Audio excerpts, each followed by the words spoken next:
Hey you guys, Jorge Silvestrini here for the YouTube channel.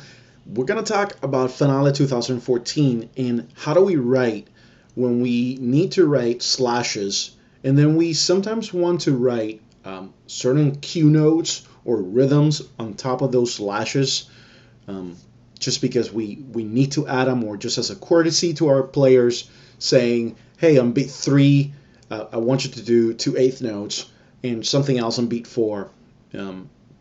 If you want to, that's cool. That's what the trumpet, or probably that's what somebody else is doing. So if you can't catch those hits, do them. So how do we get to write those things into a finale?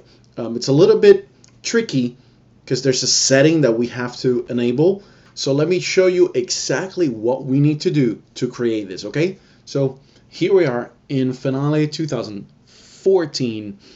We've created just a simple score with nothing on it right now, and all I'm going to do right now is I'm going to add quarter notes, because I want to see every time I do the quarter notes, it's not because they go here, it's when I do slashes, and I'm going to show you this in a second. Let me just add slash notation, and how to do that, you're going to go up into your staff tool, that one, staff tool, click it, and then we have a bunch of options here. We can do just S is the shortcut for slash. So let me undo that. Or you can right click once you get there and do slash here. Or you could be in the main tool and then right click, go staff style, apply, that box will show up, press OK. That's the longest one. It takes more steps. So back to where I want it. So I'm going to do slash here, slash here, slash here on all those 8. Okay? And they all look great.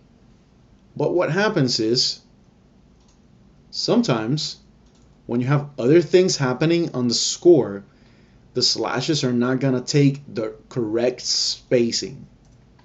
They're not going to do that. And they're going to have weird spacing. And to sort of undo that or prevent from that happening, what I've learned how to do is just add quarter notes. So every time I add quarter notes, like so, then Finale is now going to out of space the measures, and I'll be able to do my slashes, and whatever it's on the main score or whatever it is, it's not going to now change this spacing because it's spacing according to the quarter notes. Okay, so that's the way I do it. There's probably other ways of doing it, but this is the way I've learned how to do it. Now to our task, which is to add cue notes or notes on top of this.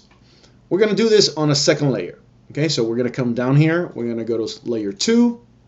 And now we're going to start writing what we want. So let's say I want to do 8th notes on the 3rd beat, and then some sort of combination on the 4th beat. And we'll do it in this measure. So I'm going to do a rest here. Oh, and now we cannot see it because we did this on layer 1. So that's our first problem. It's if you already put the slashes on layer 1, that's going to happen. So let's go back one step, undoing, and now we're here. We're still now on layer 2, so we undo all the slashes. We're on layer 2, and I'm going to create a rest, then I need my 2/8 notes. Let's say I want to create them in here, like that. That's not the one I wanted. I want that. Those two, and then a combination I said. So let's do 16. Let's do 16, 8th, 16. Dip, dip. Okay, no tie. Oops, no tie. Okay, so that's what I have. Now, I need to hide this first two. So in order for me to be able to do that, I'm going to click there. I'm going to click again, so sort of double clicking. And then with the letter H, I'm going to hide. Gone. Next note, I'm just going to go with my arrow key. Next note, and I'm going to do the same. Hide it. And then I'm going to go to the next note, and I'm going to press L. And the L is just going to flip the stems. Another way of doing that is selecting the whole measure. We're still in layer 2. Utilities, stem direction, up. And now it's going to do it. Okay? So there's two ways of doing that. And now we sort of have what we wanted. We want slashes, slash, Q node, slash, slash. Okay? So if I just go in here and add my slashes, oh, that doesn't work. And you see that spacing that I was talking about before, you can actually start seeing it there. How it starts moving things. Okay. So slash, oops, not blank, undo, undo, slash, slash. That's not what we want. We want those notes to show up there. So here comes the little trick that we got to work on. We're going to have to be on the staff tool. We're going to right click in here, and we're going to go into define staff styles. We're going to get in there, and now we're going to go in here where it says alternate notation settings. We're going to click on settings. And I know this is a little bit more advanced, so keep going through the tutorial and everything will work. Okay, once we have the slash notation selected, okay, and you could add this if you want it, which is it's going to add the dots to the slashes in compound meters. You can have that selected if you want. Here is the important thing. It's applying to layer 1 these slashes. Perfect. Other layers. That's the important one. Show. I want to show the notes, articulations, expressions, and smart shapes. So now whatever I have on layer 2, 3, or 4, I'll be able to see them. Okay, so I mark those. I don't want to see the lyrics. I might only need the notes. That just works as well. Okay, I don't know if you needed some articulations or expressions or smart shapes. That's why I'm putting them in, just in case. And I'm going to press OK. I'm going to press OK once more. Voila. And now we have it. Now we have our part with slash notation and our Q nodes on top on layer 2. It also works if I do them on layer 3. So maybe I just do 2 half notes there.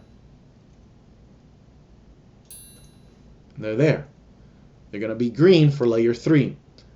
Remember what we said about flipping the stems.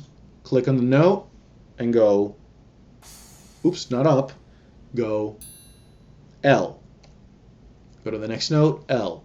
That flips the stem. Okay? And that's how we do it. That's how we will create slashes and notes by using layers. And that's how I titled this. Slashes and notes using layers. Okay? Hope this really helps you out. It was a question that came through my email, which is me@jorgesilvestrini.com. Hope I can answer your question as well if you send it. So don't be afraid. Send me your questions. me@jorgesilvestrini.com. You could also go ahead and click up here. My website is www.jorgesilvestrini.com. It's a bunch of things there. And when I say things, I mean to say tutorials, posts, freebies, things that are probably going to help you. And I'm hoping that you're going to take advantage of that and go in there and grab them so I can keep helping you. If you need something, if you see something that you want to, if you know of something that you want to see there, just email me. Email me or find me on the social media. Social media is Twitter @jsilvestrini. You can tweet me there. You can go ahead and Find me also on my page on Facebook, which is Jorge Eduardo Silvestrini. All these links are going to be there. So you just click there. It's going to take you to my page where you can click on all of them. YouTube and Google Plus. You can leave me your comments here. Whatever. I'm just trying to help you and to provide some value to you. So keep the questions coming. Keep everything coming. One more thing. Also on that side, subscribe to the channel, because it really helps me if you subscribe to the channel and if you like this video. So do that if you get a chance. It's just down there, like it, thumbs up, and then over there you click subscribe. You're gonna get all the videos that are coming. Just they're gonna show up, so you don't have to like wait for them or anything like that. And if you go to my website, you can also subscribe there and get into my mailing list. So hey, plenty of options to get in touch. Let's keep doing this, okay? And if you don't know by now, I really like this phrase, suénalo. So keep doing your music. Talk to you soon. Peace. Bye.